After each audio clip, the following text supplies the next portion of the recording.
Welcome back to Mean Streets, the podcast where we investigate the best, worst, and forgotten movies of film noir. I'm Luke Deckard. And I'm Matthew Booth. And we are your cinematic sleuths, and it's time to crack another case. But, like some cases, we like to bring in a special guest, Matt, don't we? We do, yeah. And as with this case. Yes, and we've brought on another cinematic sleuth to help us investigate today's juicy case. We have Phil Dragash. Oh, hello. I'm very honored to be on this podcast. It's great. Welcome, hey. Philippe. Welcome, Phil. That's Philip, me. illustrator, filmmaker, extraordinaire. Phil, for those who don't know, we were high school buddies. For those who don't know, Phil is the one responsible for our Mean Streets logo. He designed the logo. I'm here. So we thought, hey, we should probably bring him on at some point. Yeah. And chat about a movie. How many episodes was it? Well, this is episode 66, which is perfect. Perfect for Halloween. For Halloween, we planned it. Yes, this is our Halloween episode, and it's 66. Wonderful. Minus of 6 to make it extra spooky, but very happy to be here on this spooky occasion. Execute Order 66. This devilish occasion. Sorry, spoilers. Yes. We tried to get you on for what will be next week's episode because we recorded these two out of order because I was you and I just a brief spoiler for next week. We were doing Deep Cover. Which is the Lawrence Fishburne film, or Larry Fishburne, as he liked to be called in that particular film. Back then. Not anymore, though. We decided to watch it, Phil. We watched it, and I loved it. And I texted Matt, and I was like, dude, we got to do this one now. And so then we swapped these around, but you couldn't join us for that recording. So I will join us for this next one because it's also a banger. And it's a killer. It is. Matt, introduce today's episode. What are we investigating? Well, today we're investigating a real banger. That is the word. We're looking at 1987's Angel Heart, starring Mickey Rourke, Robert De Niro, and Lisa Bonet, and based on the novel by William Hjortsberg, with a screenplay and directed by Alan Parker. And for those who don't know the plot, the summary of it will go as follows. In 1955 New Orleans, a small-time private eye, Harry Angel, is hired by a man who calls himself Louis Cypher to track down a singer named Johnny Favorite, but the investigation takes an unexpected and somber turn. Somber is quite a word to use. Yes. I wonder whether unexpected and somber is playing it a bit safe. Yeah, we'll get onto it. Very safe, very safe. Let's go through initial impressions. Phil, we'll start with you. Without spoilers. What was your initial impression of this film? Have you seen it before? Is the first time you've seen it? What did it make you feel? Yeah. Oh my gosh, no. This is something I've only heard of a day or so before watching it. Luke, you said, oh, we're going to watch this for the podcast, Phil. You should check it out. And I go, okay, let's see. Go on the internet, check it out. Angel Heart, Robert De Niro's in it. Okay, Mickey Rourke, don't know anything else. I'm ready to go. And one of the wonders and joys about watching movies like this is that when you don't have any predisposition, any knowledge about it, you just turn it on and you just get immersed into the experience. And you said it was good, so I trusted your judgment. I watched it, and I was in for a ride, let me tell you. It was something I did not expect, but at the same time, it's interesting watching this. I did have kind of thoughts about where it was going, but the weird thing is that I thought, oh no, is it going to be the way that I think it's going to go? And then by the time the third act showed up, it was going the way I thought it was, but it was going in a way where I kind of just did not expect it, if that makes sense, because I was expecting, I had a thought of it being the way it was, but then it wasn't, but it was. I don't know how to say it any other way. Honestly, the genre changed a little bit as well. when it started, I thought it was going to be okay. It's this, mystery crime, private eye movie, and because what the podcast is, Mean Streets, I thought, of course, that's going to be on brand. And then, it just kind of changed on me there, and I really enjoyed that. It did a nice 180. It does. Matt, I saw this film when I was about 15, I think. And not long after it had come out, that'll be. So 1987, I was 15 in 1989. And it must have been on TV, but I remember I was at a 2-week drama school course in Oxford. And one of the lads on it had heard of this film, and it was shown late at night. I think Alex Cox used to do a thing called a late night like movie show called Movie Drome, where he'd introduce cult films, and I'm sure it was one of those that he was it riffing off of Videodrome, I think it probably was. I think it probably was. And we stayed up. This lad and I stayed up to watch it, and like Phil, I thought, oh, this is great. This is good PI territory. Yeah. And then it turns into something else, which satisfies, as regular listeners will know, it satisfies another side of my artistic tastes, which we'll come on to later. And I've watched it many times since. Yes. So yeah, Nice. it's an old, long-standing companion of mine is Angel Heart. Yeah, it is a fantastic blend of neo-noir and horror. It's wonderful. This was for the podcast. This was my first experience of Angel Heart. You recommended it for the Halloween episode, and I thought, all right, because we needed a good spooky one. I'm like, oh, what's a good one? And obviously, I'm like, I don't want to do any more Batman. Sick of Batman. Sick of Batman.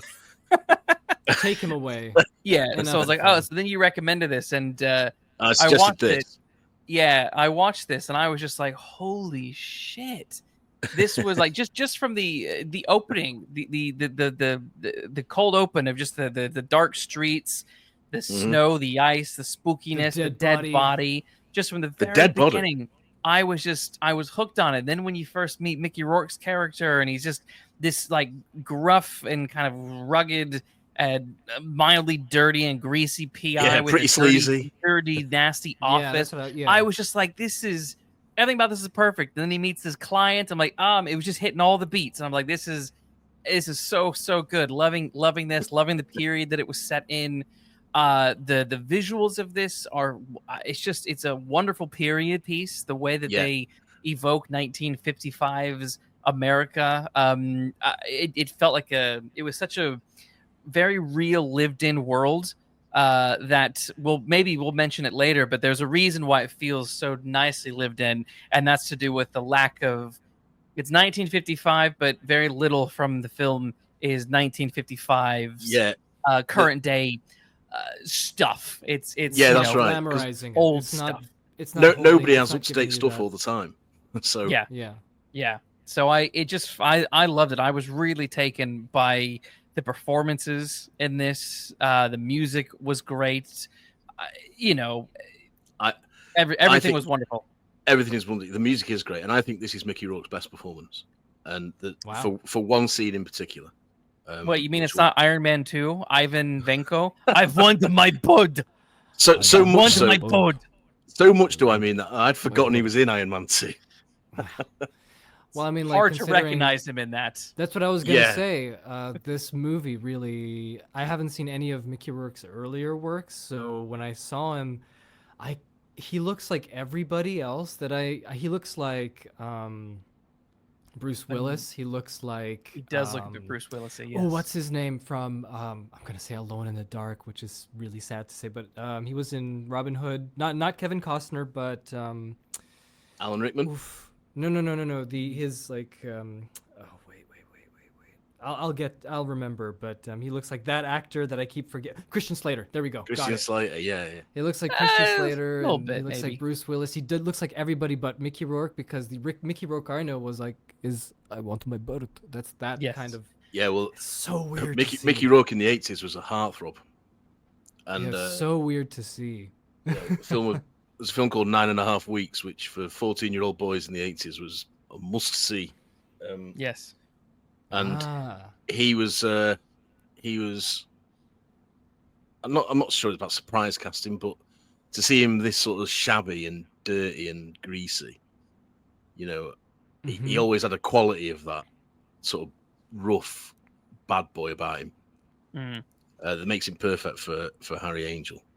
Yeah, makes him perfect for PI type roles. PI anyway, yeah. He's clearly poor, which is one of the things that Chandler's always banging on about. That opening sequence, I agree with you, Luke. It's one of those examples, a bit like we mentioned, I think, for Angels with Dirty Faces, where you feel this is a world that was existing before the credits started rolling. Yeah. And you just dropped into it, and it's instantly realistic, and it's instantly believable as a place at that time. Yeah. Now this is Rourke's third appearance on our show. He was in Body Heat. He's in Body Heat. He had a supporting role in that, and then he was also in Sin City, obviously, as Marv. Yeah, which was one of his another one of his fantastic roles. I think that's maybe one of his best later roles, and this is probably one of his best, if not his best, early I think it's role. his best. Yeah, very, very good. There's a particular scene which I will come on to later, which I think is just fabulous. But yeah. So let's go behind the camera, talk about how this got made. So Angel Heart didn't stand a snowball's chance in hell. It released on March 6th, 1987, several months before I was born. But that's not the reason. The reason is it went up against Lethal Weapon. Oh no! Lethal Bloody Weapon, Nightmare on Elm Street 3, and Platoon. Yeah, this poor film didn't stand a chance. Didn't have a snowballs, like you say. No, it cost $18 million, and its U.S. return was $17.2 million. That's bad. That's so embarrassing. And it has since become. It's not because of the movie. But it's just so embarrassing. It is. It's since become a massive cult classic. So yes, it's probably still not made its money back, but it's probably not made its money back. No. Now, as Matt mentioned early on, it is based off of a novel called Falling Angels, which is a 1978 novel by William Hjortsberg. Interesting. I like the idea of the book as well. I've not read the book, but I'm very keen to get my hands on the book. Fallen Angel came out, didn't have a lot of critic response, the book itself, but it over the years it gained a following through a paperback release, and also it had a sequel that was published in 2020. So a posthumously published novel where it follows some further exploit of Harry Angels. He attempts to make sense of his past and track down his greatest enemy. There are differences to the novel and the book, which sort of explain why there could be a sequel. Yeah. So as we mentioned, it was written and directed by Alan Parker, a very eclectic director, to say the least. Everything from musicals to horror, family dramas, historical epics. He did a lot of stuff. I don't know if this is true or apocryphal, but it is a well-known statement, I suppose, that Alan Parker said he wanted to make a film in every genre available. That's cool. Well, I think he accomplished that pretty much. And I think he probably several times over. Yeah, I know. I was doing some research after watching the movie, and Alan Parker was not a name I was familiar with, but at the same time, when I saw it on the credits, I'm thinking, I heard it before. I go down to look at his filmography, and then he directed this movie called Angela's Ashes, which I haven't seen. But that goddamn poster was Yeah. that kid on the poster has been haunting me since 1999, and I really have to see that film now. And it's very interesting that he made this, and I've not seen Angela's Ashes, but judging by how this movie was made, it has a sort of quirkiness to it. It's not very obvious, but it does have that kind of. It has a very stylistic feeling, but it's without being stylistic because it really isn't. It feels real. But yeah, and Alan Parker's interesting. Alan Parker made two films that I think are standouts, and one is Midnight Express. Yeah, which Express. Is the Billy Hayes drug smuggling story, and one is Mississippi Burning, which is Gene Hackman and Willem Dafoe tracking down Ku Klux Klan Gene members. Hackman and Willem Dafoe, and that's a cool team. That is a brilliant film. I'm not sure I've not added it to the list for this podcast, but that's a great film. Think. Yeah, I think so. Yeah. With a lot to say, but then Alan Parker also made Bugsy Malone, which I can't stand, which will probably get me a load of criticism. But a lot of people like it. I'm not saying I like it. A lot of people do like it. But, yeah. Musical a lot of people do like movie. it, but and to Pink their own. Floyd The Wall of all things. He did Pink Floyd The Wall as well. I mean, Floyd, is he's did everything. I mean, he cut his teeth first writing in TV advertisement and then moved on to directing commercials, which I found really interesting because obviously he's an English writer-director, and at the time that he was coming up, there really wasn't much of a film industry in the UK. So he was coming up at the same time as like Ridley Scott, and they were doing commercials and stuff like that. And he grew up really wanting to make American movies. He loved American cinema. He wanted to make American movies, not because he loves America, but he was, there wasn't much coming out in Britain that was sparking his, his interest or anything like that. But he liked what was coming out of the States. And, that was kind of a driving force. But interestingly enough, he really wanted to be a writer first. He saw himself as a writer first. I was listening to an interview with him where he said even in his passport, when you put like what's your job, he's down as writer. He never put his name down as a director because he felt that was just a bit silly and pretentious. But he saw himself as the writer first and felt that directing is an extension of writing. And I agree with that sentiment wholeheartedly. I think some of the best directors you get are ones who are writers and understand story. And not all writers do. Not all directors do. Not all directors understand the story. They might understand cinematic visuals, but if they don't understand good story structure, and look at any Marvel film in the last 15 years, you have nothing is translated well. Nothing is translated well. Look at Superman 2025. That's my last dig. That's my last dig. I mean, I haven't seen it. Thanks, Luke. Sorry. But all right. But no, well, wait a second. But James Gunn did write and direct that, didn't he? Yeah, but he didn't understand it in this one. Okay, well, something was off. I was gonna say the disconnect. There's always gonna be a disconnect of some kind because you have a separate writer and then you have a separate director. If you're gonna make a movie where one is writing, one is directing, but sometimes it's more rare to have that both in sync than not. Yes. But I will say that there are a lot of movies that were directed by a different person and written by a different person, and it was just perfect. You know. So well, I'm just think defending that because no. I think you can, but I would say those directors who do a good job understand story. Oh yeah. They understand how to translate script to screen, whereas I just think there are some that are. I don't think they do, and this is a really good example of. Obviously, he wrote and directed this, which is that kind of double whammy of nice perfection. But no. So He did a Not really dissing good that at job. all. But yeah, his whole thing was he wanted to be a writer first, and saw himself as a director as a secondary thing. But I also like that he just has like gumption, and one of his first movies was self-funded. It was called No Hard Feelings, and he self-funded it in the early 70s and sold it to the BBC, which is, you know, that would never happen today. That would never ever happen today. The BBC is so regimented. Yeah, it is. Trying to scrape money for Disney to fund its Doctor Who addiction. Oh, that's right. Yeah, Doctor Who addiction.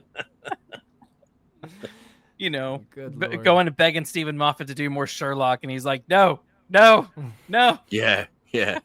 Thank God. Oh man.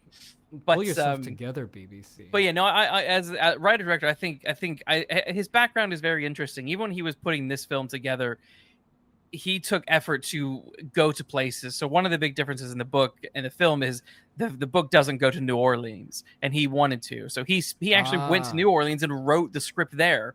So the whole story shifts where it goes there. All of that actually happens in New York City. But he moved to New Orleans because it just made more sense. And the writer of the novel actually liked that, and one of his original ideas was to set part of the story there. So, he sort of, I like that he sort of followed that through and gave the story that element that the novel apparently misses. Haven't read the novel. It's so but weird misses. that he didn't have the thought of putting that in the final version of the book. Mean Streets will return right after this. Who doesn't love a good boxing movie? Well, Steve Hunt presents the Boxing Movie Podcast. On each episode, Steve and his guests discuss a movie that has boxing as a theme. Do not be put off if you're not a fan of boxing, though. Of course, he covers the likes of Rocky and the sequels, but the depth of boxing-themed movies across cinema history is much greater than you might imagine. Boxing Movie Podcast has covered the early works of Hitchcock, explored the world of blaxploitation cinema and the golden age of film noir, with episodes covering The Setup, Champion, and Stanley Kubrick's Killer's Kiss. You might not have previously considered yourself a boxing movie fan, but after listening to a few episodes of the Boxing Movie Podcast, you may have to reconsider that view. Find the Boxing Movie Podcast wherever you get your podcasts. If you love Mean Streets, join us on Patreon and get exclusive perks, insider access, and a chance to shape the show. Depending on the tier of your choice, get early episode access, your name in the credits, and have your questions read on air. You can help us choose films for us to review, unlock exclusive commentaries and reviews, and join our members-only YouTube Live Q&As. So slip on your trench coats, pull your fedoras down, and join us on Patreon today. Yeah, well, he actually thought about it. He thought about setting the book in New Orleans, but then ended up putting it in Harlem. Why? Who knows? I don't know.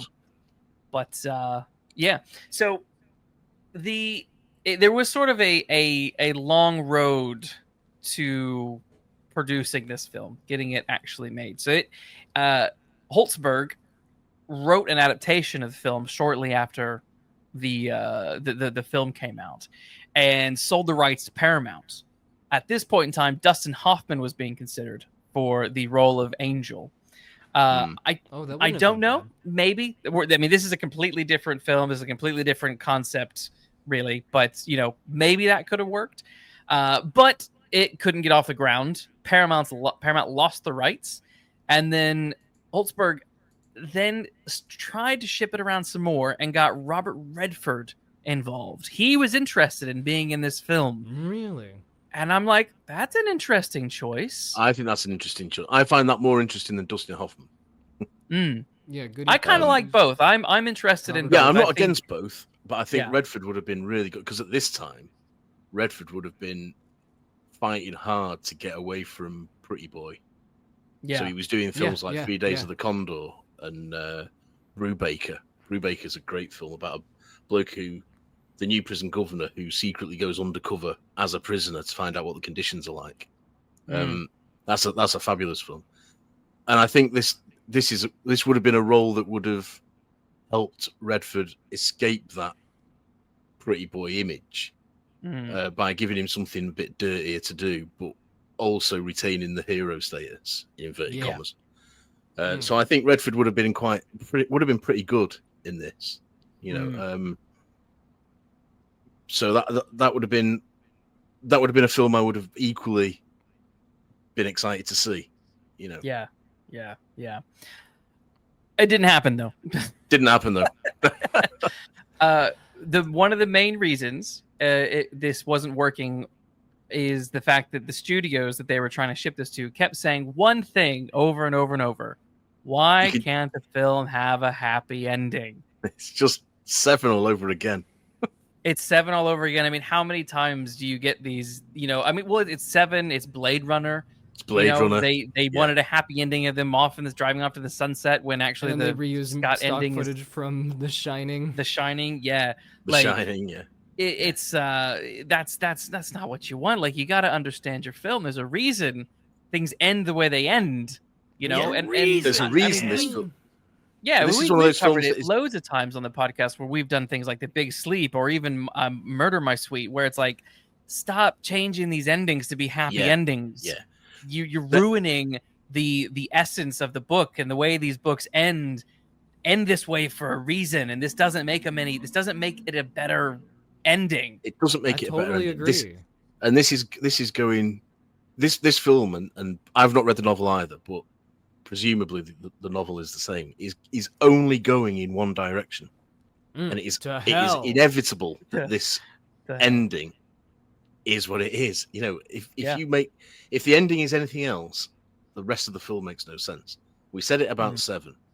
You know, and it's something different, this, I think, than putting a happy ending on a darker ending of a book. This is where the whole purpose of the film is the climax of it. Yes. And if you change that, the whole thing collapses, you know. Yes. And that is certainly true of this. Certainly true of this. Oh, yeah, it's not even a contention to even speak of it. I mean, come on. Yeah. 1985 rolls around with Stacy, Madonna, and things. It's a song. You know the song 1985, 1985. Anyway, and the long goodbye producer, Elliot Castor, is on board now and has a meeting with Alan Parker. Then they discuss this film, and that's when Parker gets on board and wants to do the film. They are funded by Krakola, I believe is the name of the production company. Karolko. That's it. There we go. I just know them because they were doing crazy. I think, no, it wasn't Karolko that did that, but anyway, they did Terminator. That's why I know them. Yes. Yeah, so they funded Terminator 1 and 2, I think. Yeah, so they were the money bags. They were the money bags, and basically allowed Parker creative control and freedom to do what he wanted with this story. So then he went away and wrote the screenplay. And I think, again, that's the other thing that's really nice about this film is the fact that there was creative freedom. Yeah. With this, you know, Parker could put his team together. He could write the story the way he wanted. He could shoot it the way he wanted. There wasn't this constant studio interference of, why don't you do this? Well, I have some notes. It was, you know, almost an independent film in a way. Like it's got big money behind it. Got TriStar producing or distributing it, but like it's got the creative juices, you know, and mechanics of an indie. Yeah, and trust in a man to do his job, which, you know, studios now seem very reluctant to do. So this like this all the time. This bloke's in charge, isn't he? This bloke's in charge of this project, and it's a project he wants to do, and it's a project he's written and he's going to direct. Who else knows what to do with it other than that man? So leave him alone to get on with it, you know. Right. And this is the result. This is how good trusting writers and directors can be. Yes. Yes, it's true. It's true. Totally. So he made a few changes. He changed the title from Falling Angel to Angel Heart. Apparently, he wanted to distance the film adaptation from the source material, and I'm not sure why. I couldn't find a full reason for that, but he wanted to do that. Obviously, the show hadn't come out yet because it was a '90s show, but I also wonder if the HBO anthology series Fallen Angels took any inspiration from this title or the previous title, because it's just very close. It's just very close, and I know a lot of those stories are L.A. focused, so City of Angels, Fallen Angels, but I don't know. I mean, just found that interesting. Am I the only one who kind of doesn't like the title of the movie? Interesting. Tell us why. It just, honestly, I could see that the first time I heard it when Luke said, watch Angel Heart, I thought, is it like a rom-com? Is that what it is? That's what it felt like from the beginning. It felt like I'm going to watch a 80s schmaltzy romantic film with Mel Gibson and I don't know who else. Like, think of another Helen Hunt from the 80s. Yes, Helen. That's what it felt like. Angel Heart. The true love knows no bounds. Something like that. And it's just, that's what it feels like to me. I think the heart just throws me off. The title of the book just feels so much better. Got that, falling. Was it Falling Angel or Falling? Falling. It's Yeah, falling. Falling. Yeah, it's falling. Angel, yeah. Angel. It makes sense though, doesn't it? But the Angel heart Heart makes sense. Yeah, it does make sense though. After watching them, I totally get that now. But it just kind of throws me off a bit. It really does. I still. It is. And go, I mean, I can understand why. Angel Heart. It does sound like a. If you didn't know anything about it, you might think it was a romance. Yeah. Or a sports film. Now that I'm thinking about it. But call him Angel Heart. He's the greatest gymnast around. He's got a heart of an angel. It didn't sound like that. God. But it's interesting why he did change the title. I couldn't find anything about why he wanted to distance himself from the source material. But I suppose there we are. If anybody knows, let us know. But I couldn't find anything. No, I'm indifferent to the title. I don't mind Falling Angel, and I don't mind Angel Heart either. I kind of like both. I have no real it didn't. I didn't have any strong reaction to the fact there was a title change or just to the title of this in general. I thought, oh yeah, okay, fine, whatever. Like I mentioned, there were a few changes. The setting some stuff in New Orleans which didn't take place in the novel, and one of the other big changes is the ending. So the script changed. I want to hear this. The identity of the killer, essentially. Angel is framed for the murders, who presumably it is Louis Cypher who commits those murders in the novel, and in the film, Parker makes it clear that the killer, Angel is also the killer in the film. So wait, so in the book it's actually Louis in the book, Cypher.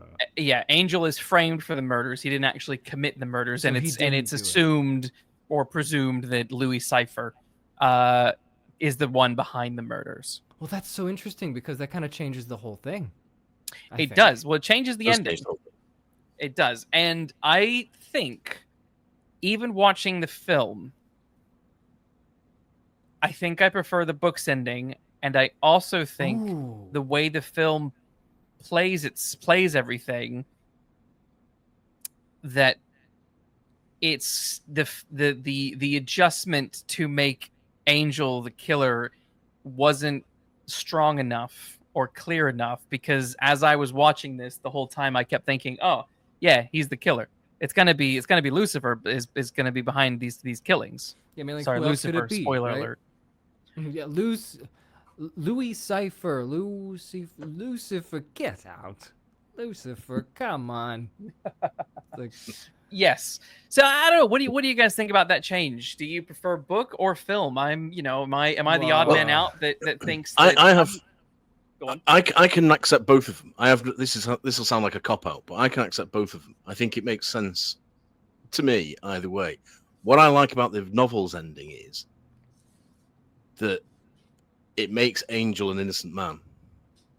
Yes. So he's going to hell as an innocent man, and that's pretty dark. That is pretty dark. Yes. Whereas if Angel is the killer, or if you read it that Johnny is the killer, Johnny Favorite is the killer, and Angel is a sort of Jekyll and Hyde type, so that Johnny comes out in times of trouble, as it were. Then he gets what he deserves. So, or at least Johnny Favorite gets what he deserves. Poor old Harry Angel doesn't, Yeah. So I don't know. I'm sort of I accept both of them as valid endings to this story. One is much darker than the other, but I think they both fit, and it's not often that I think you can say that. Not if an ending is changed from a book to a film, sometimes it's jars. So I think I'd sort of fall, because I've not read the book. I'm going to say for the purposes of this, I accept the film. Interesting. Because I know the film, but yeah, I am going to root out the book, and I'll update on whether I change my mind on the ending.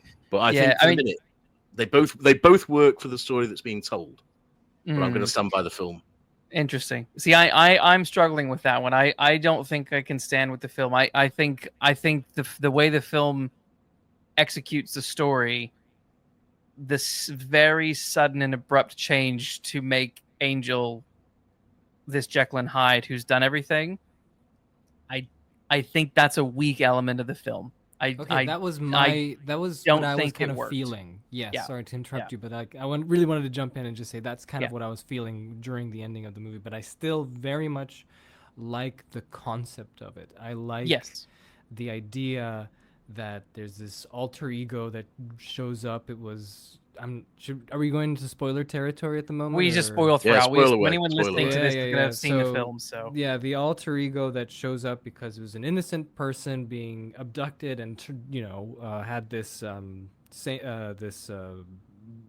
satanic ritual happening to him, and then he had no stake in this. He had no autonomy in this, and. But then the realization, which is what I liked about the ending, where he's like, well, but it is me. So it's me. So I'm accepting the fact that it's me, even though I didn't do anything wrong. It was Johnny. I think that's a very interesting and kind of more complex kind of idea to that's think what of. I think. That's what I think. Yeah, that's what I think. And the scene I was mentioning, I might as well mention it now. The scene that I think is Rourke's best scene in this is where he's constantly repeating, I know who I am. I know who I am. Yeah. And denying any possibility that he isn't the person he thinks he is. So in a way, I can argue with myself and convince myself that in a way, Harry Angel is still that innocent man that he is in the book.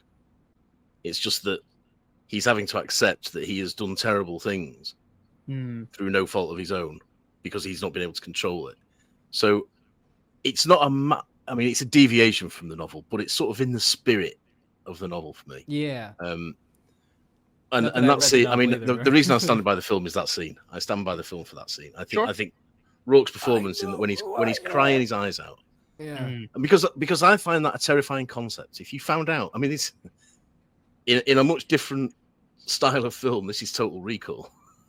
If you found out, Memento, it kind of feels a little Memento-ish to me as well. But Nolan was inspired from this film. Yeah, I mean, if you find out that you are not the person you thought you were, that that someone has stolen your identity, and Jesus, man, yeah. I mean, it's a terrifying concept, that is, and that it was all done through a blood sacrifice. That's even worse, Yeah.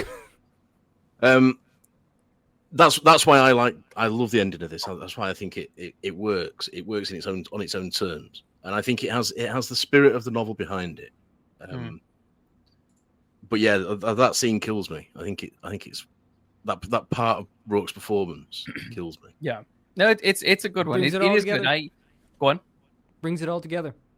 It does. So I don't hate the ending, but I just have notes. I have notes that Alan Parker never got. I have notes. Okay. And I like his tragic acceptance, like Phil says, of, well, I've no way out of this now. Yeah. There is nothing I can do now. And when he says, when the cop says you'll burn for this, Angel, and he says, I will in hell. Yeah. Jeez, man. Yeah. That's his acceptance of it. And then while again the descent in the lift that goes on forever and ever and ever and continues right to the end of the credits. You know, the That was mid-credit great. scenes of him in the lift, and end credit scenes of him in the lift, and it's just going on forever with this ghostly, Harry Johnny playing over it. It's terrifying stuff. I guess the other thing about the ending that also could lean back into like the favor of the book's ending is the eyes of the child. No, I was gonna bring that up when we got. I was gonna bring this up because I emailed a friend of mine and I said, I can do without the glowing eyes. I can do without the glowing eyes on Robert De Niro. I think the point is made. Yeah, the glowing eyes aren't needed, but what is it? The thing is, if the child, which we can, I guess we can hold off on the child and go into a bit more detail. But oh man, I have who that child's father is complicated. It sure is. You know why? Sure what is. do you mean? It's Mickey Rourke's character's child, right? Mickey Rourke's eyes don't do that. Only the devil's eyes do that. Well, the devil possessed the kid for a second just so he points at him to make him scared. To be like, haha. That's what I thought. Did it? Who knows? So there were some censorship problems with this film. Which was very fun to hear Parker talk about, because he very subtly is like, look, there's free speech in America, so they're not allowed to censor you, so they can't actually tell you what to cut, but they were like, hey, your film's gonna have an X rating, and he's like, why? And he's like, well, because of some stuff, but we can't tell you what that stuff is, but maybe you want to cut some stuff in Reel 3, wink wink. Get those nipples out of there. Yes, but the Motion Picture Association of America, they wanted to give Angel Heart an X rating, which is associated with pornographic movies of the time. And Parker's like, that means my film would have played in 6 cinemas, which would have been completely disastrous. And TriStar were not, they were not going to release a film with an X rating. So basically they went back and forth on what to do and what to cut. And the root of the problem was Mickey Rourke's ass. Was it? It wasn't even the nipples. It was Mickey Rourke's ass. No, it was Mickey Rourke's ass. And it was Mickey Rourke's ass moving. Yes, gyrating ass moving. And the blood. Those two things combined were too much and considered pornographic. The tits didn't matter, but that man butt sure did. Oh my god. Yeah, absolutely. To be fair, that there was enough of Mickey Rourke's ass. I was like, come on. Yeah, me too. Yeah, I didn't need another sort of 20 seconds of it. No. So they only cut it in the States though. Its European release didn't have that cut. They left that in. Which one did I watch? I have no idea. Did I watch the one? Well, the DVD release and the VHS release restored those scenes, so it was only in the cinema, and then there was the director's cut that would have come out and put it all back in there, put all that ass back in there. But yeah, Angel Heart received, in terms of critic response at the time, was mixed, but it had a lot of praise. Cinematography, production design was well liked. Rourke was a little bit. It was a bit hot and cold for people. Some people really liked him. Other people did not. It had good reviews from Roger Ebert and Siskel, I believe, and Gene Siskel. But in general, like I said earlier, this whole film was overshadowed entirely by the other blockbusters that came out that summer. I think it's just unlucky timing, really. It's very unlucky timing because Lethal Weapon also wasn't meant to be a hit. That was they were not expecting Lethal Weapon to do what it did, which anyone who's go back and listen to our Lethal Weapon episode, fantastic episode. I love that movie. It's that was not meant to be the hit that it was. So there you go. Let's talk cast. 10 out of 10. Mickey Rourke.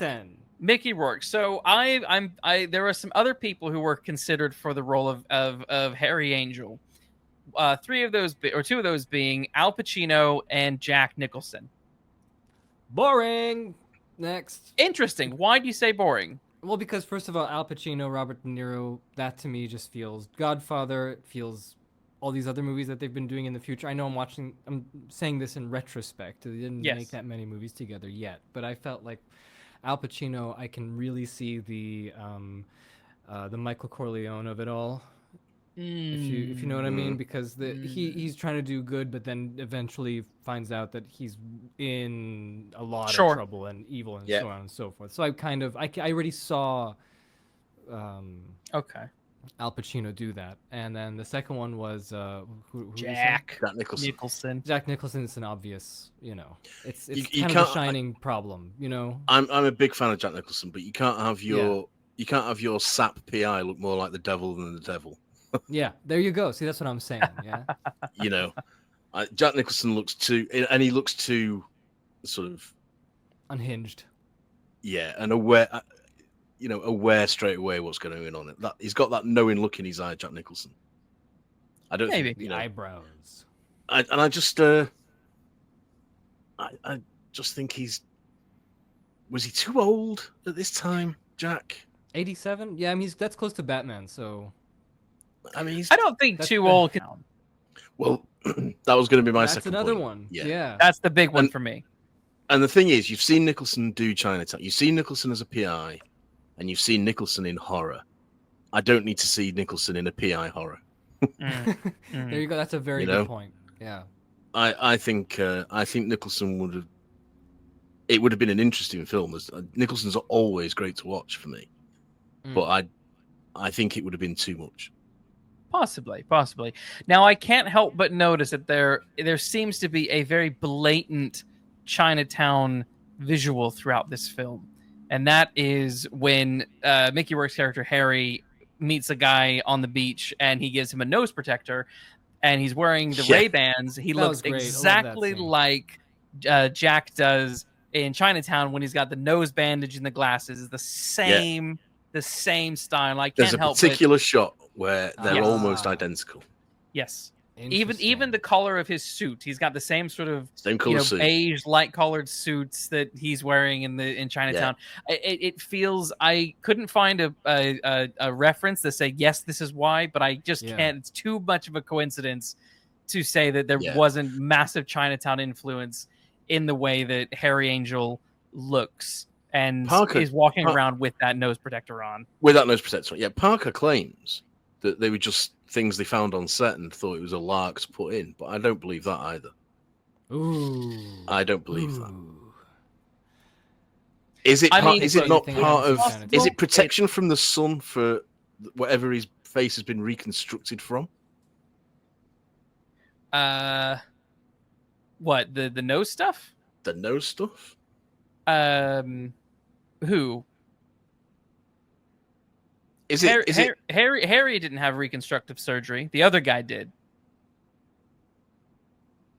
He's still Johnny. He's not. I don't think he's in the other guy's body. Is he? What? No, he goes. What? Yeah, he's so. Yeah, but he gets damaged. He gets injured in the war, doesn't he? And his face is all bandaged up, and they have to reconstruct it, which is why they don't recognize it. Right. It? Oh yeah. No. Yes. Wait, no. Okay, am I confused now? I know we're like going from Chinatown reference to. So how does Johnny look goes like? into Harry's body. Yeah. And possesses Harry's body. That's correct. Yes. Yeah. But everybody knows Johnny in his old body, which is why no one recognizes Harry as Johnny. Yes. There we go. So that's what I was thinking. Yeah. There we go. So no, I think it's the way around. They cut open Harry. Okay. And take his heart out and eat it. So he's.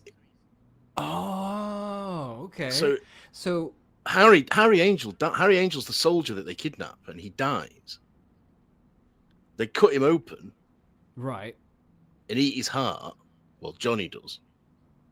Yeah. And then Johnny's idea is that he's gonna go and disappear. Then he gets drafted, injured, and they have to reconstruct his face. That doesn't. I'm not sure because then in the movie the whole thing is when they find out that he was taken away from the hospital or whatever, he gets dropped off in New York City, and he goes and finds, and there's that moment where he touches he touches Harry on the shoulder, Hmm. and that's the reveal that he is. So I don't know. I was under the impression that he was the Johnny character after being taken away after the reconstruction, all that kind of stuff. Was possessing someone else's, hiding in someone else's body. That's what I thought. Yeah, that was my reading of it. But they cut his heart out. He eats his heart. That's how he gets his soul. That's what the whole. Yeah, but isn't that Johnny's body that they cut the heart out? That's what I thought. I don't know. I don't know anymore. Don't know. No, I think it's Johnny. Okay. Johnny's because Johnny is also walking down the stairs with Charlotte Rampling and Toot Sweet after the sacrifice. This film, the long pauses. But are we seeing Mickey Rourke? We're really trying walking down the stairs, or do we see the guy's face? No, I think Mickey. I think there are three. I think there's three faces. There's Johnny Favorite. Okay. Yeah. There's Harry Angel, the soldier. Yeah. They kill Harry. Okay. Eat Harry's heart. Johnny then is disfigured. They reconstruct his face, and that face is Mickey Rourke. I mean, that is some incredible facial reconstruction for I was gonna 1955. say that's a hell of a facelift. It's That not might as, it's be not that- as incredible as pulling someone's heart out and eating it, and they can still get up and go. Verisimilitude only works, so far. It's like I can buy the eating the heart stuff. I don't know if I can buy 1955 because everything else is so grounded in 1955. I don't think I could buy the facial I stuff. could buy it if it was Mickey Rourke today, but maybe not. Yeah. I don't know. I don't know. I don't But yeah, let us know in the chat what you think. I really Who hope is- who I is hope who we in have this some comments movie? on this one because this is a Rubik's cube that we're really trying to, align. Yes, And yeah. it's getting more confusing. When I was the more watching we it, talk about it. was that he, because that whole like Times Square scene where he's walking through Times Square and he, we see it through his eyes, and then the guy who turns to look at him is that's Mickey Rourke. Yeah. So what I that's thought. that's after Dude. the war. No, it's not because it said 1943, didn't it? Did it say? So was that when they're shipping out, or was that? No, they would be. That's in 1942. The welcoming him in 1943 because it's New Year. Yeah. So wait. So I'm looking. So this is the plot summary on Wikipedia. Oh, let's It do it. says, he kidnapped. So Johnny kidnaps a young soldier from Times Square Okay. Yes. who is the same age and resembles him, Right. and they perform a Right. satanic ritual on the boy, murdering him and eating his still beating heart to Right. steal his soul. Right. Favorite assumes the soldier's identity, but he's drafted and injured overseas. Suffering severe facial trauma and amnesia, he's sent to hospital for treatment. Mark and Margaret leave him in Times Square in 1943, Right. which is the date they falsify the records. So I think it's because there's a couple of Times Square moments that I think So it's a he little loses he loses a year. Right. Because Right. of the amnesia. right. Okay, I think that was a confusion because it's like so there is mild. Now I confusion think in that this is confused. Yeah, because I don't think it's made sufficiently clear stuff. Mm, that it's New Year, that they're welcoming in 1943. yes. Yeah. No, I don't think so because I kept thinking because they showed a couple of New York scenes and I Yeah. kept thinking this is the same. It's the same thing. Yeah. The same time. Yeah, it's not. No, And it's it's not. not. He's lost a That's- year. There we go. That's the confusion. That's where things should have been just a little bit more clear. A little bit. So the more question remains then: is he wearing this nose guard to stop his facial reconstruction from melting in the sun? clear. I mean, Or- maybe. Instead of screwing with our heads even more, is it just a Chinatown reference? Oh, Or man. just the thing that they found on set that they just wanted Or to just put There on. you go. There you go. God damn it. Yeah. This And we is haven't a talked about. No, sorry, confusing go film. on. What are you saying, Phil? No, I was gonna say that. So, is it the case that Johnny, the personality, Johnny, he just got into difficulty during when he was drafted?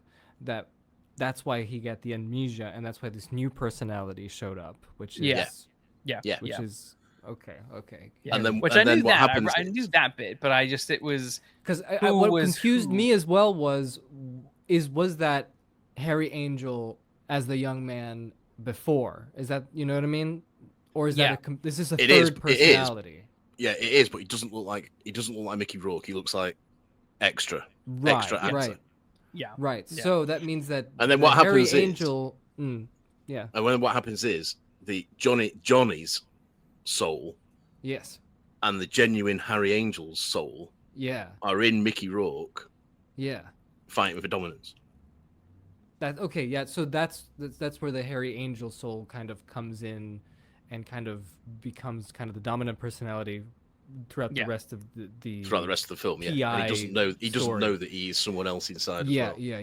And that's because of the concussion. It's because the devil has Johnny's soul. Yeah, and the devil doesn't care if it's Harry or Johnny. It's just Johnny. You did bad things, and I gave you this opportunity, and now it's time to pay up. Yeah. Yeah, that's it. Yeah, it doesn't. Yeah, matter which if is it's a Harry bit or tight Johnny. because the soul inside that body isn't Johnny's. Yes. So it's But he's still damned anyway. Yeah. So because of this corpse, because his corpse is damned, his body is damned. Harry Angel pays the consequence for someone else's. He didn't do anything. Crimes. But the devil doesn't care. No. Yeah. What a film. Solved it. Wow. All right. So What a film. What I found really interesting was that Rourke and De Niro improvised a lot. So Parker apparently had at different times multiple cameras going on both their faces because it was difficult at times where they would do something and they didn't have a camera to capture the other side. So then they started having multiple cameras when they were doing their scenes so they could capture more stuff because they were improvising quite a bit. But there were problems. Apparently there was a feud that came out of this film between Rourke and De Niro, where they basically hate each other. Rourke really wanted to prove himself to De Niro, and De Niro was a bit standoffish because of, I guess, kind of like his character. You know, De Niro's doing the method thing, isn't he? Of saying, I shouldn't speak to this person because I am. Yes. I am the devil, and I shouldn't. And Rourke didn't get it. Yes. So he thought he was being pompous and arrogant.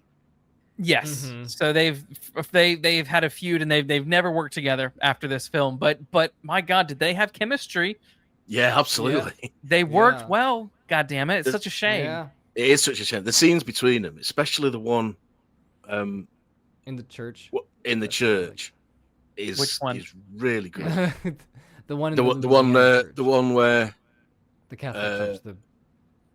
I like not in the ministry, in the mission. Yeah, in the actual church. The actual church, yeah. And the egg eating scene, I think that's the egg eating scene is fantastic. Brilliant. Just fantastic stuff. Yes. I love that scene when he's, I found it in some cultures an egg signifies the soul. And then he eats it. I was like, oh, it's delicious. And he blows salt off it. He blows some salt off it and Angel throws it over his shoulder, which is an old superstition that you'll blind the devil if you throw salt over your shoulder. Nice. Yes. Oh, I love that stuff. No, There's loads of touches like that. Brilliant stuff. Yeah. I think De Niro did really good in this. Yes. Despite being such a small role, but it's just... Now I know why people say he's a really good actor. Yes. Well, De Niro was also one of the others in the running. Not in the running, but Parker also wanted De Niro for this role of Angel as well. And he was like, I don't want to do this role. I don't want to do it. I'll do the devil, though. I'll do the devil. And he sort of strung Parker along and didn't officially come on board until like 2 days before filming, apparently. He was really sort of not erming and ahhing, but just not committing until right towards the end. But I'm glad that he did it. I'm glad he did it. It's such a small role, but it's also huge at the same time. Like, it's vital. Yeah, it's vital. And, yes, and I love the fact that he looks like Martin Scorsese. He does. I don't know if that's deliberate, but he definitely does.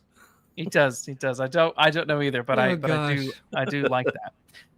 But I also like all the visual touches in this film. This is why I was saying that I don't necessarily buy the film's version of the ending, and that is I love the fan motif. Every time we're in the presence of the devil, there are fans that are going. Sometimes they're turned on, other times they're not, but they're just slowly creeping and going back and forth, and I love that. And you sort of every time there's the double problem is that every time Angel comes into contact with someone, they die. He always finds the murder weapon and touches the murder weapon, but we always see him leave the room before there is the murder. And before that, he always locks the door. Yes, that too. Yeah. So and then I just kept thinking, oh right, so it's the devil who's coming in and killing all these people. Why is and I found it fascinating. I thought, what does the devil need Harry to do why does he need to and so I was quite invested in that. And then you realize it's all to sort of torment Angel overall, but then the film twists it because it's like, oh well, you're actually the killer. I'm like, yeah. I mean, you're Louis Cypher. I'm pretty sure you've been the killer this whole time. I don't think. There is a school of thought. The internet's full of videos about that, saying that is the case, and he is framing him, and the reason he's doing it is that Angel has to believe that he is a wicked man. He has to believe it.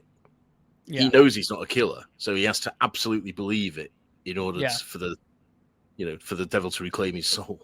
So I can see that. Yeah, it sort of works. I can buy into that. That.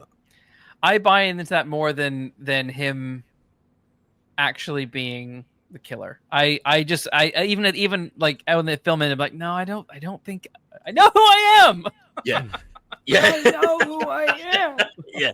Well, this is why the film's so good, because I think the film can give you both. I think it can give you that ending if you want to see it, and it can give you the ending that Rourke's been doing it all the way along.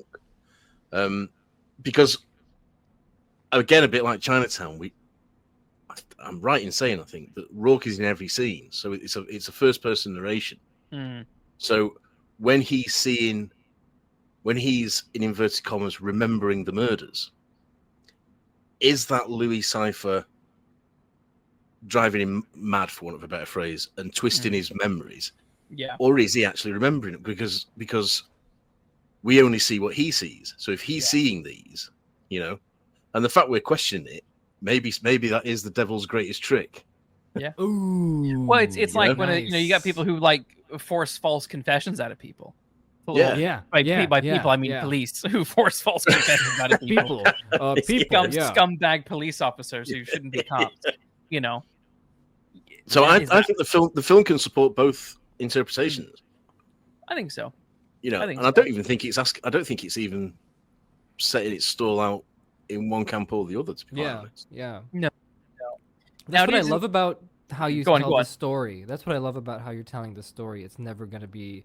It's not so definitive that that's 100% exactly what happens. You kind of are made to draw your own conclusions by the end. It's not a big, huge. You're not reaching or anything, but you can say it's either that or the other, and that's what I like about good storytelling. Yes. Yeah, absolutely. And if we accept that Harry's been framed, that Angel's been framed, and that when we see him commit the murders, they're false memories. Then it makes the "I know who I am" scene all the more tragic. Yes.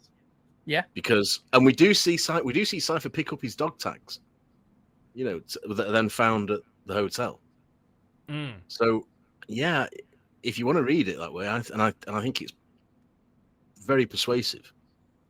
Then I know who I am is even more tragic than you think it is, or than it first appears, because he really does know who he is, and he's not a killer. Yeah. He's not a killer, But except Johnny Fortune Goddamn definitely is a Suki. killer. but he does do something else that's very problematic, which we'll get to in a little bit. Oh my god. Now, interestingly enough, doesn't I involve was it involves a chick. Rourke, listening to Parker talk about his experience with Rourke was very interesting, because he basically says that like this is the last film where he felt that Mickey Rourke was a genuine sweet guy. This was, he was kind of rising up in fame, but he was nice, he was easy to work with apparently, and it was after this film that he apparently became increasingly more difficult to work with. I want my bird. He sort of had this problem, according to Parker, that he hated the concept of movie stars. He hated these movie stars with these big entourages and being larger than life and all this kind of crap. The irony of it all is that that's exactly what he was doing at the same time. He was falling into that lifestyle, basically becoming the thing that he hated is what Parker's saying here. And you got to wonder if how much of this was the fallout of between him and De Niro. He really wanted to. Parker went on. It goes into detail in an interview where he's like, "Look, he just really wanted to impress De Niro. He wanted to show him, look, you are the greatest actor of all time right now. I want to show you that I am good. I want you to see that I am good." They obviously didn't get on very well because of the off-screen, De Niro being method and shit. And you just sort of gotta kind of wonder, like, someone should do a biopic about this. Like that, yeah, absolutely. What is the thing that drove Mickey Rourke to be the Mickey Rourke he is today? And it's all Angel Heart's fault. It's He knew who he was. He knew who he was. I am. Yeah. It was the devil's fault. It was the devil's fault. Robert De Niro. Robert De Niro's fault.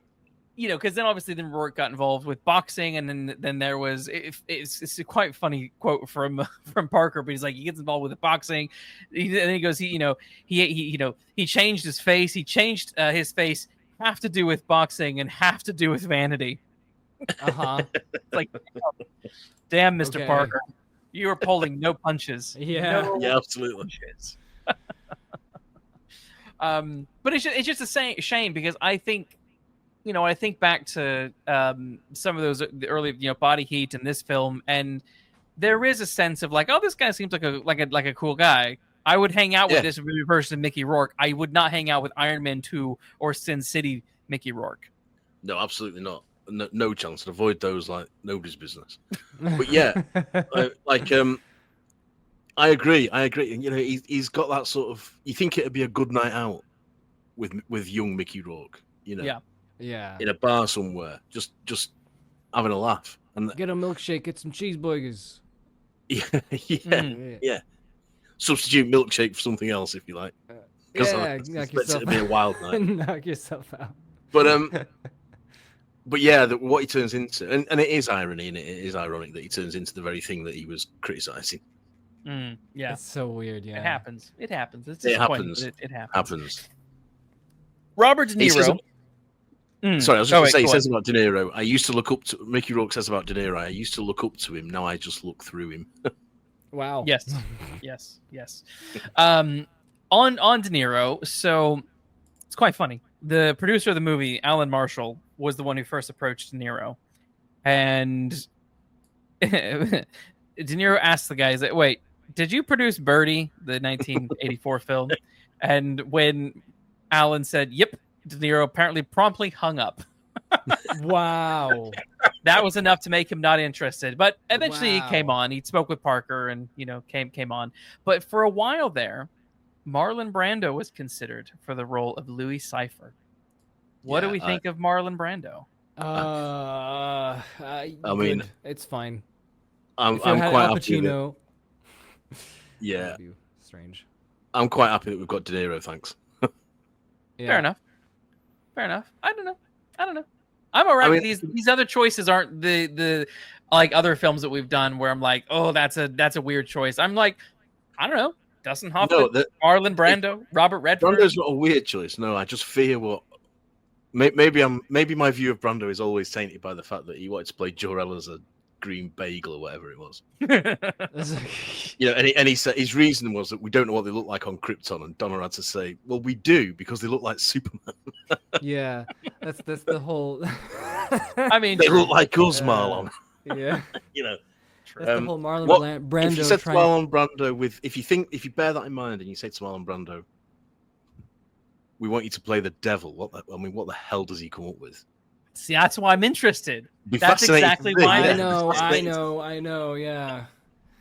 I'm not saying I don't want it. Well, I know I am saying I don't want it, but I'm not saying I don't want to see it. To at least curiosity. Yeah, it's not like Brando's a bad actor. I mean, the dude is a fantastic actor. I think he would have done something interesting that could have been really fun.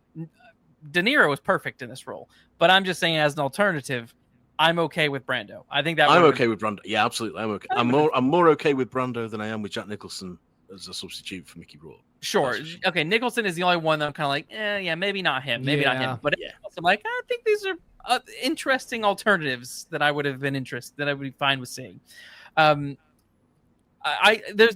reading up on this, De Niro was very much internalized when he was putting this role together.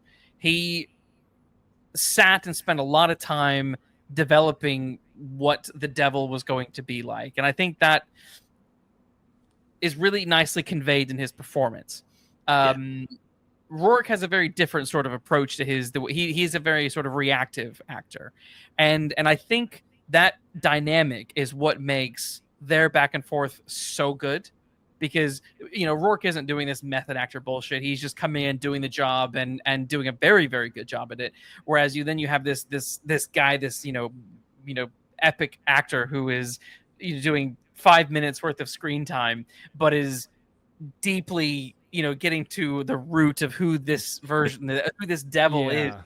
To the point where De Niro was in France and he found a cane store. And he found a bunch of canes that he really liked. And he called Parker and said, hey, I found these canes. They're really great. Should I buy like 20 of them and we can pick one? And Parker was like, how much are they? And he's like, they're $5,000 each. And Parker was like, how's about you take some Polaroids and we'll pick it that way. But he's in France. He's finding these things. He's finding his character in all these interesting ways. Like he's really digging deep to find this stuff. And I like the contrast of the two different acting approaches because I think it's part of what makes their dynamic work so well. Yeah, and again, it's just so sad that the real life dynamic is what it is. It is sad, because they do work so well together, so well together, and it's a brilliant partnership on screen, and Rourke is great throughout it, as is De Niro, but obviously Rourke's on screen more often. But when they're together, it sizzles. It's really good, really good. And De Niro is very still, and he's very like together, and Rourke is shambling, but purposefully, because Harry is a sack of clothes, isn't he? He's just like a mess. Yeah. And I'm an atheist. I'm from Brooklyn. And he keeps getting he's getting covered in crap all the time, isn't he? And, thrown into alleyways and all this business. Yes. Walking through rats at the beach and all that stuff. And, but when he's sitting in front of De Niro, especially in the egg scene, he's unnerved, but he's also very still, as if he doesn't quite know what to do, and how to deal with it. And it's just it makes it all the more tense. It makes that scene all the more tense. Yeah. The very slow movements of De Niro, the deliberate movements of De Niro. Very much so. And this sort of, I don't know what you're doing now, aspects of Rourke's performance that really sort of, it's just brilliant. It's just diamond stuff. Yes. I agree. I agree. Yes. Yeah, definitely. We also need to speak about Lisa Bonet. We do need to speak about Lisa Bonet. who plays the character Epiphany, who is the mother of Zoe Kravitz, who has been on this podcast when we did The Batman. The Batman. He plays the Catwoman. She did. That's crazy. As I was watching this film, I kept thinking, this chick looks super familiar. And I don't. Right? It's not because of the. Obviously, she's in the Cosby Show. That's what I. That's the one. That's the one. It's not for me. I don't think it is the Cosby Show. I think it's because she looks like her daughter looks like her. Really? Her daughter's a spitting image of her. Yeah. Yeah. I remember the Cosby Show. I vaguely watched it when I was a kid. It didn't have that much of an impression on me that I sometimes like, oh, I will be, oh, that guy, oh yeah, he was one of the sons. Okay. Cosby Well, Show. it did to. Yeah. It did to me because I had a crush on her when I watched the Cosby Show when I was. I mean, I can see why. My God. Yeah, she is yeah. Who didn't? painfully beautiful. Jesus. Yeah, and it was shock casting at the time because she was like, Yes. Sort of sweetness and light in the Cosby Show, and then, I mean, it's a bold move to make this your feature debut, which it is. And yeah. It's a good break. If you want to break your image, like this'll do it. Yeah, this'll do it. Yeah, this'll do it. And cut up a chicken. And you do think, I remember watching it thinking, this is a long way from the Cosby Show. Yeah. Yes. I mean, there are a couple of stories out there, and I'm not sure how much is true or made up, but she claims that she went to Cosby and said, hey, I'm going to do this role, and sort of got his approval. Then there are other sources that say that he was very upset with her for doing this role, or that was the media blowing that out of proportion, but that but he still wasn't overly thrilled by it. But at the same time, I'm like, yeah, but you know what, Cosby, you're a fucking pervert, so shut the fuck exactly. up. That's what I was thinking while you were talking about it. Yeah, I was like, who the hell cares at this point? You have no right, sir. Yeah. He says, don't all do is turn into. He says something like, they cast a black girl and give her voodoo and sex. And you think, okay, now I gotta admit, okay, I read that quote, and I'm not gonna lie, I read that after seeing the film, but while I was watching the film, I did have certain thoughts about the stereotypes that were coming out. There are, and I do sort of, if he did say that, he might be a little bit right on that one. Yeah, well, yeah, absolutely, quite. But of all the men for it to come from, it's the problem. It's disappointing. Besides the fact that it's a sexy role, of all the men, I remember thinking as I was, that is one of my criticisms. I'll just go to it now, and that was did sort of feel like, all right, it's a film. There is it's a very diverse cast. You're doing interesting things, interesting representation, and then your black female lead is a voodoo mama juju. Yeah. Okay. And then every single black person in this film is connected to voodoo, and it just gets a little come on. Not just voodoo, the religious parts that we got to see at the beginning in Harlem. Remember with the minister, the minister who's just preaching his sort of prosperity gospel. You want me to be driving a Rolls Royce? Exactly. Give me your money. Doesn't he say, "Open your hearts and open your wallets"? Yeah, he open does. Your hearts, open your wallets. And I love that. I thought that was a perfect opening scene because we're in a holy place and it's full of corruption and it's full of greed. And then when you get the hint that, these people are selling their souls to the devil, I was like, okay, that minister sold his soul to the devil, not the whole congregation. You know what I mean? Yeah, definitely. I was cool with that, but then when it's like all right, everyone, all right. Johnny's the only white guy who sold his soul to the devil. Well, I mean, it's the minister. That's what we were saying. Just one guy we saw there. And who else? Everyone. Toots did it. Okay. All the people doing the voodoo are doing satanic things. That's the whole point. That's the whole point. No, I'm not even sure that Lisa Bonet's character, Epiphany, she called Epiphany. Epiphany Proudfoot. She's a hobbit. I mean, I love the Proudfoot. That's the name of a hobbit. What a name. Cloud feet. Yeah. I don't even think she needs to be one. She doesn't. Nope. It doesn't. The story can survive without her being a voodoo priestess or what. Yes. Yeah, that doesn't go. That doesn't Yes. have much to do with the overall story at No. all, really. No. If it was it just doesn't Margaret affect the devil. Kruzmark, Yeah. if it was just Margaret yeah, Kruzmark as your voodoo, your nutty, The boss. your nutty white religious nuts who is into this stuff, that would have been much better. But it's when you got Toots is involved with it, and then you got Epiphany who was involved with it. Then obviously we had Epiphany's mother who was involved. It's like, and then you got the minister who's involved. It's like, all right. Yeah. So you've got Johnny Fortune who's white, and you've got Margaret who's white, and you've got Margaret's dad who's white, and they're all in on it. If they were saying, if the black characters were then saying this is not what voodoo is about, human sacrifice. Yes. It's not about human sacrifice. It's about Yes. And then you give a proper representation of what voodoo is as a belief system. That would have been better.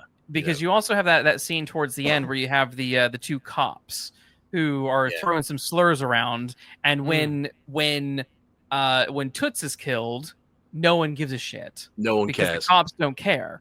Yeah. But then when Margaret Kruzmark is killed, well, then they suddenly care, and then there's this sort of concern about, she's involved in that that cult, we gotta cover this up, we gotta keep her reputation, and that's a far more interesting commentary on 1955 black-white divide, definitely, and racism and things like that versus the racist cops who are being racist, but actually, yes, every black person that we've encountered in this movie is also deeply involved in voodoo, which is very, very disappointing. Because the film can't criticize those cops for being racist, and then that's it, and then do that. Yeah. So no, I think Epiphany would have worked much better if she was not involved in that. Yeah, or turned her back on it because it was being corrupted by. Or something. White people, or something, whatever it was. I don't even think Toots needed to be involved in it. I'm fine with Toots selling his soul to the devil, but there seems to be a difference between those who sell their souls to the devil and then those performing the voodoo. They seem like they're different things. Oh yeah, definitely. So it's like, but then I guess Margaret Kruzak is also, I don't know. It's very complicated. There's a little. Again, this is where the mild criticisms come in. It's like, okay, you're sort of muddying the waters on the religious side as well as to what is all the religious stuff in this film comes across as bad, which maybe that's a commentary. But it's also it falls into some stereotypes that I think you could have avoided if you just removed a couple of the characters from the voodoo stuff. Yeah, I agree with that. But Lisa Bonet is incredibly hot.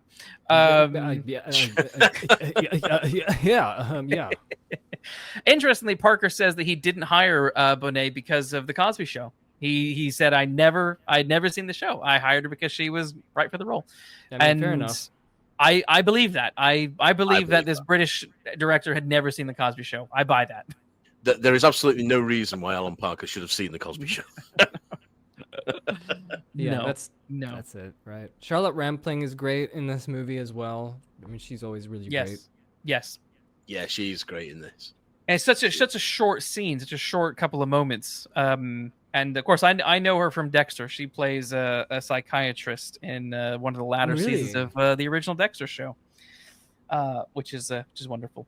I know her as the model for not even she was just the inspiration for one of my favorite video games of all time, Metal Gear Solid 3, Snake Eater, and her face is like one of the main characters in that game is called the Boss, and she's modeled after Charlotte Rampling.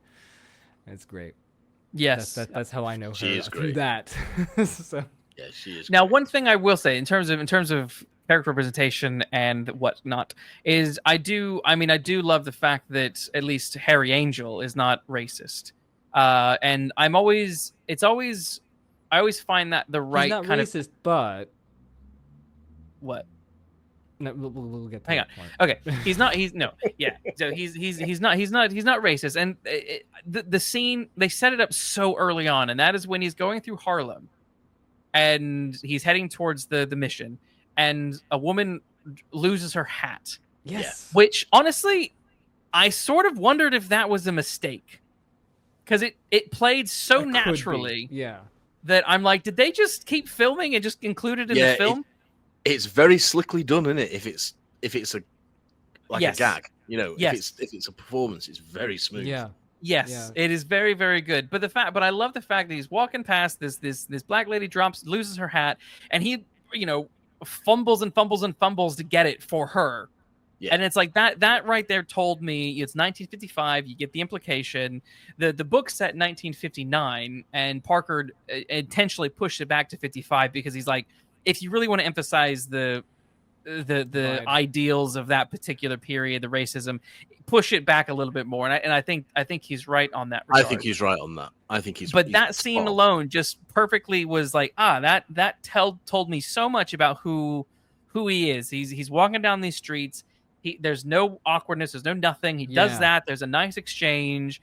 And then of course, once he meets, Bonet, and she is stunning, as we keep saying, and he's clearly smitten by her. And they eventually, go on and get romantic. And, there's the cops say some nasty stuff, and he's just sort of like, I don't give a shit. Like, why you just stop being an asshole?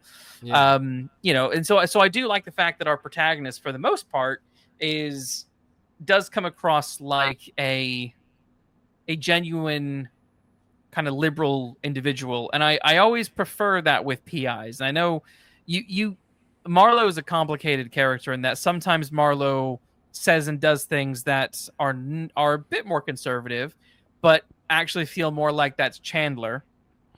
Yes. Whereas there were other moments in Marlowe's adventures where I'm like, well, that's very liberal, and does Chandler realize what he's doing here with wait, this who are these characters? interaction? Sorry, Philip Marlowe, Raymond Chandler's Philip Marlowe. Okay, thank you. Yeah. Okay, gotcha. So so I'm always in favor of that particular, approach with PIs, because they go against they generally go against the grain. They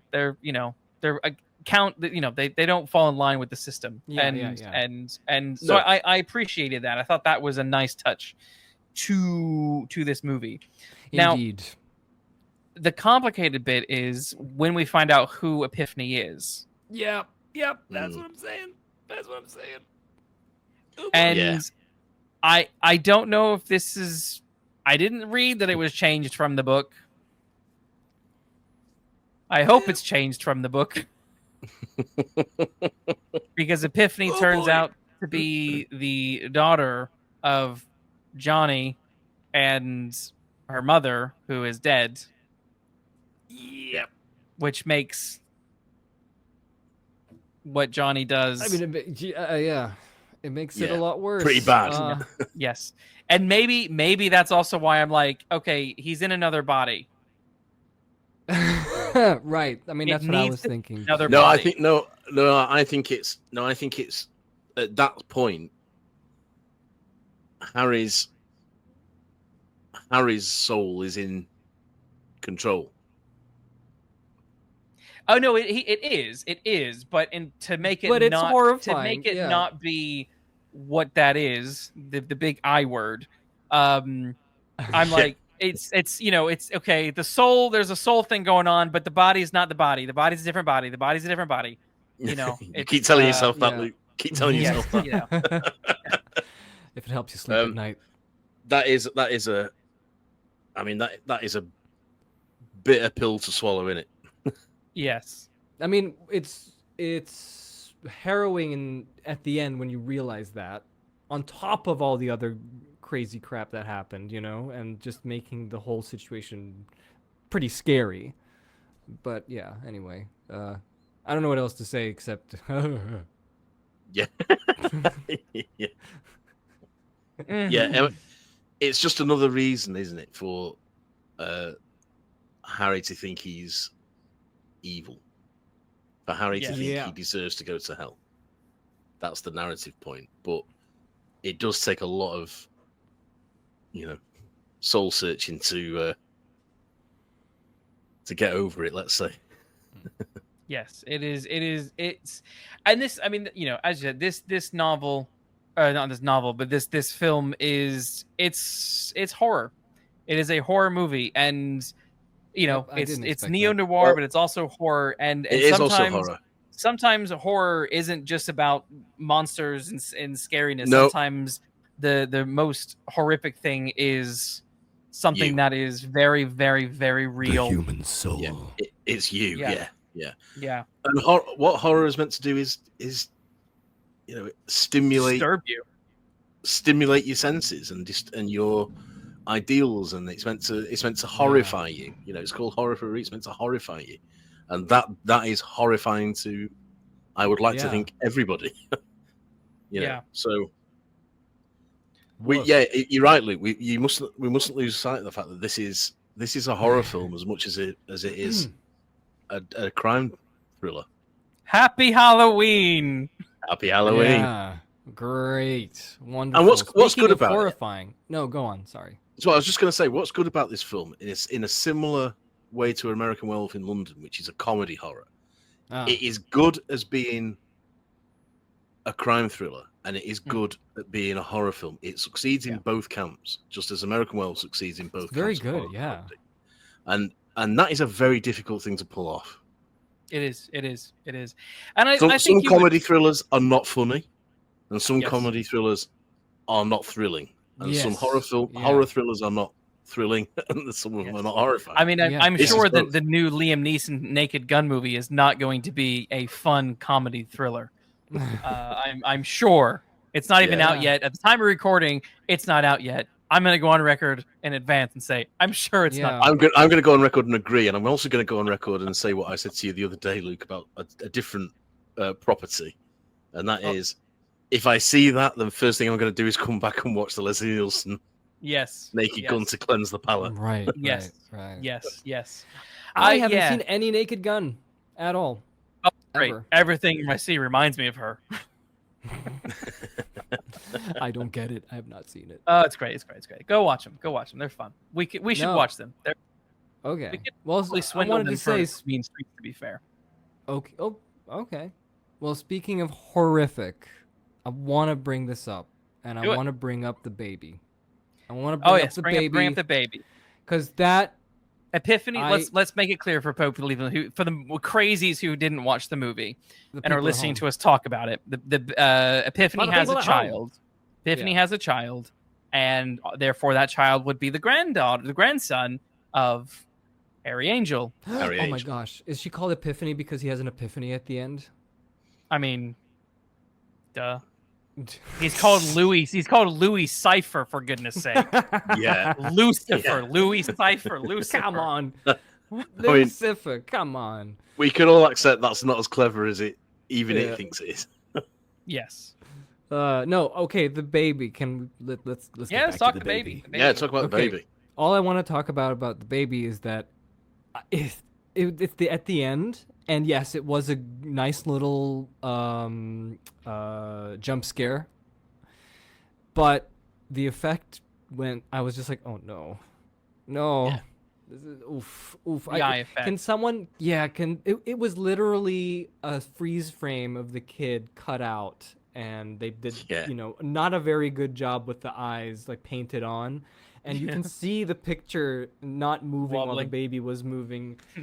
And it just threw me off. I'm sorry. I wish someone could just do like a remastered version.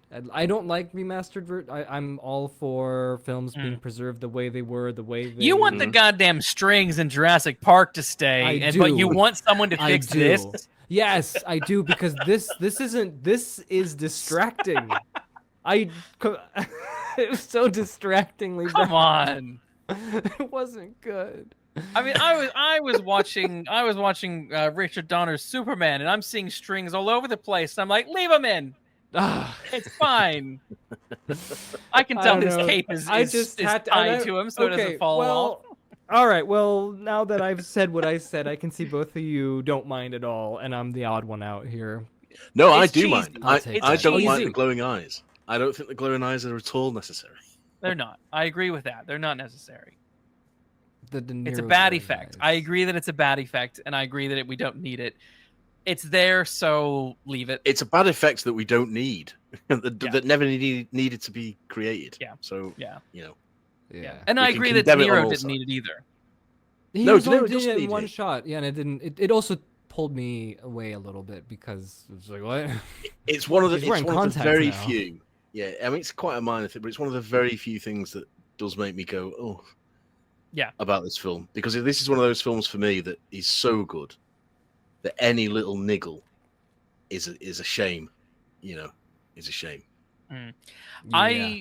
I wonder if someone I have no proof to back this up, but I'm like the eye thing feels like we need to make sure the audience definitely knows that De Niro is 100% the devil. Yeah, exactly. Yeah, What? yeah. Maybe As they're if not the clever enough. fingernails didn't, give you a. Well, anyone can have long fingernails, but not everyone can make their eyes glow devilishly except for the devil. Because the audience, maybe the studio who wanted the happy ending thought the audience may well not understand what Louis Cypher is. And the thing is, Give he him some writes horns. it down. Yeah, give him horns. Yeah. Angel writes down the name Louis Cypher and says it several times in the opening scene. And you think, I don't think I'd be saying it as often as you are because it's such an obvious homophone.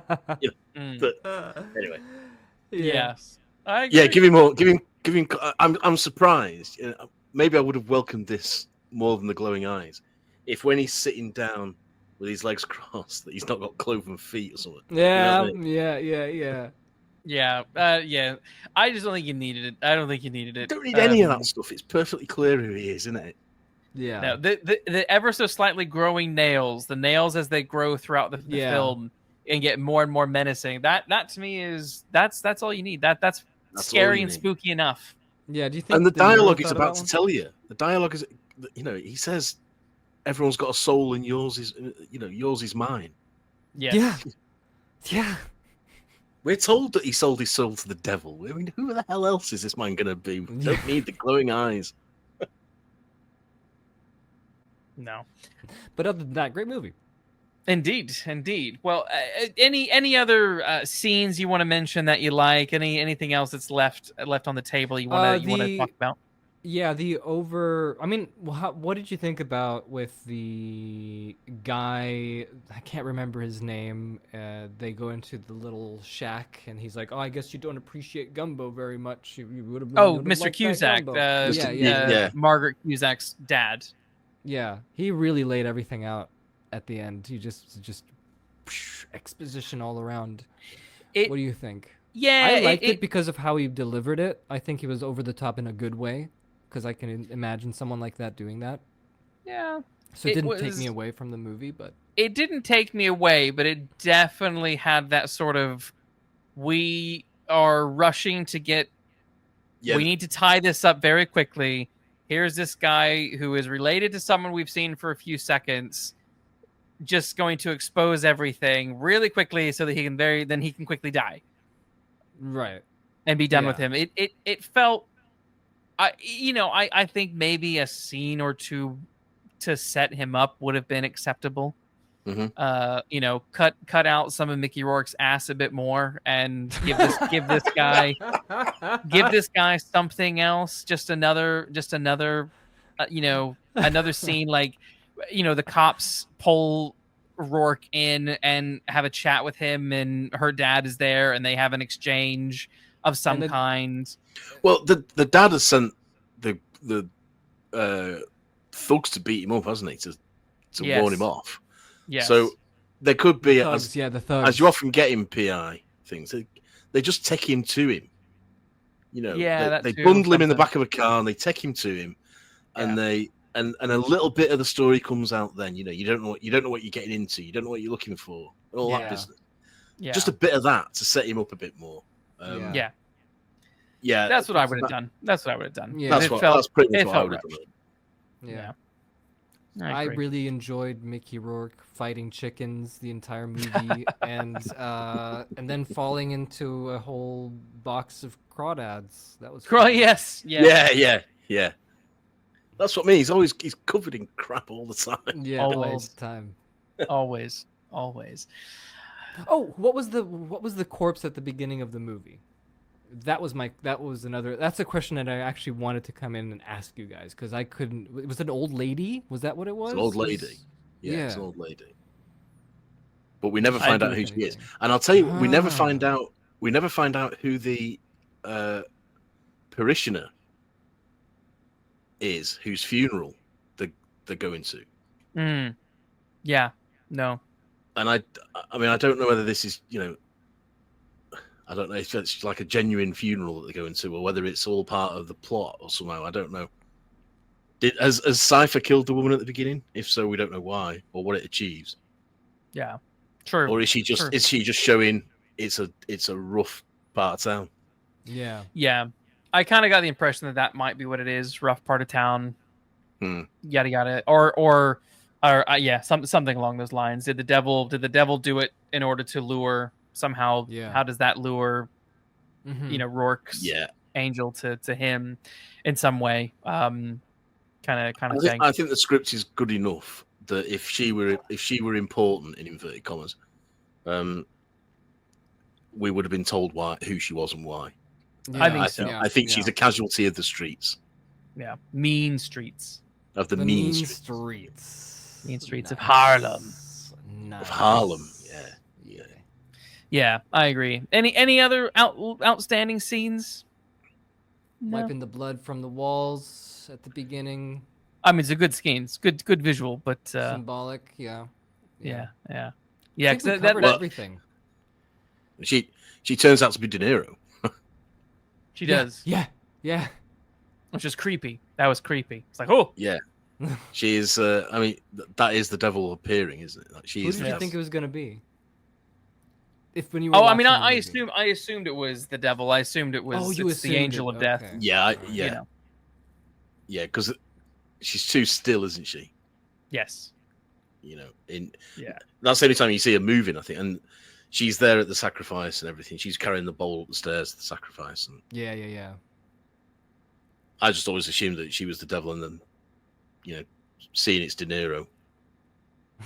Just sort of. Who is the devil? One of the most terrifying parts of the film. Yes, that brief moment of his face. I was like, oh my God. Yeah. It's De Niro. Well, okay. Should we rate this movie? Let's rate it.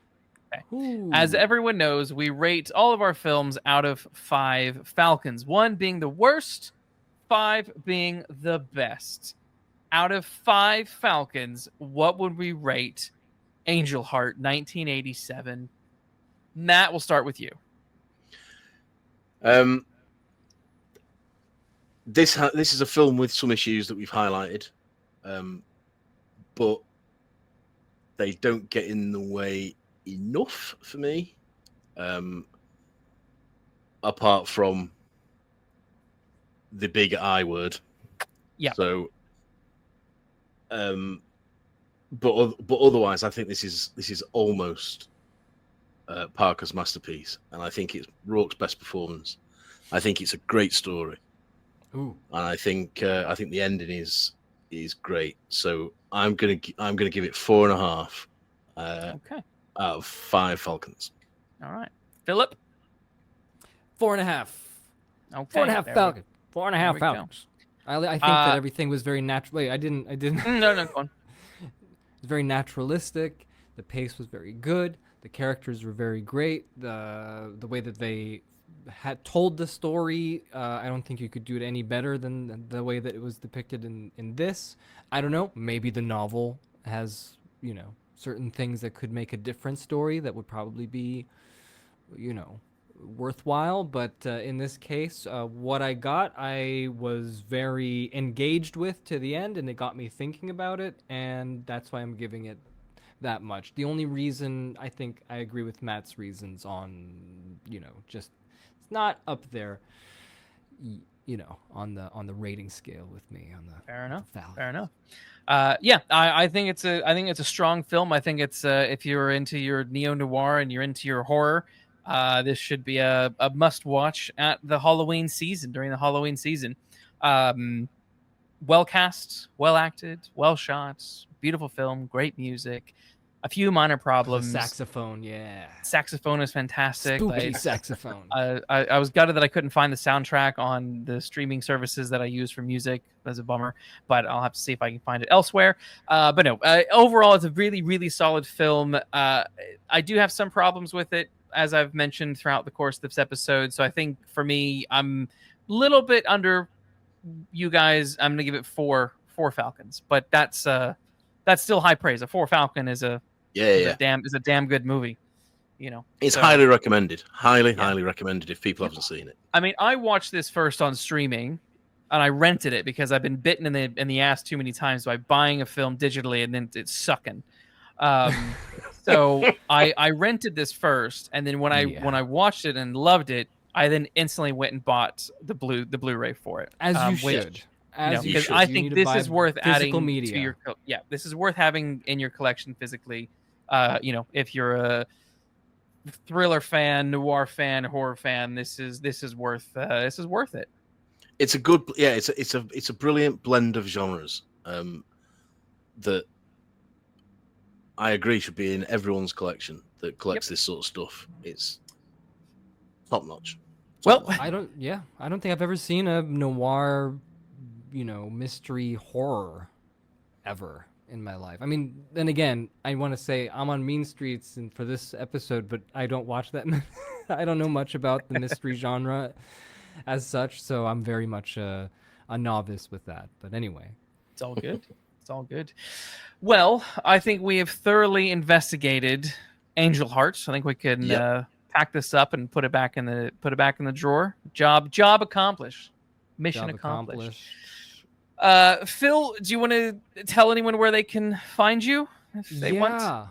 Yeah, absolutely. You can just go to phildragash.carbonmade.com because I still need to link my URL to my website, but at this point it's still on .carbonmade.com or phildragash.com, where you'll see all the stuff that I do. At the moment, I'm professionally illustrating things for book covers and doing storyboards for some commercials and so on and so forth. But I've finally been able to, just of last year, do what I actually love doing, and that is develop movies and actually direct movies and shoot them and stuff. And it's been a long time coming. It was a long time since I've ever even, picked up a camera and filmed something with actors. But, I'm just telling you, last year was the year that I was picking it up again, and I couldn't be happier. So I'm happy. I'm hoping that new stuff will show up. There you go. Follow me if you can. Yeah. Follow Phil. Find him out. Find him online. Hire him to do stuff. He does good work. Yeah. He does good work. Well, we will be back next week with another case. So in the meantime, do like and subscribe and leave comments. They help us out. Join us on Patreon for Patreon exclusives and little bonus episodes and things like that. But in the meantime, take care walking down those mean streets.